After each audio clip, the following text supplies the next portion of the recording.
প্রথম হচ্ছে দল ঐক্যবদ্ধভাবে চলছে এবং চলবে। দলের সকলেই তাদের মতামত রেখেছেন এবং মূল কথাটা হচ্ছে যে সবাই এক সুরেই কথা বলেছেন এবং এক সুরেই চলবে এবং একভাবেই চলবে, ঐক্যবদ্ধভাবে দল চলবে। দ্বিতীয়ত হচ্ছে যে আপনারা জানেন যে 25, 26, 27 একটি ঘোষিত কর্মসূচি ছিল। সেই কর্মসূচি আজকের কোর কমিটির অনুমোদন করেছে।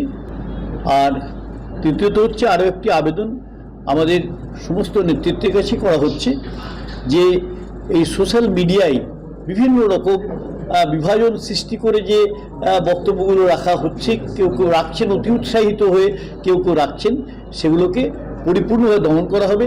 এবং শুধু তাই নয়, যদি দেখা যায় যে হয়তো আমারই কোনো অনুগামী এমন একটি কথা লিখলেন যেটা দলের পক্ষে বিভাজন সৃষ্টি করতে পারে, তাহলে তার বিরুদ্ধে কিন্তু কড়া ব্যবস্থা নেওয়া হবে।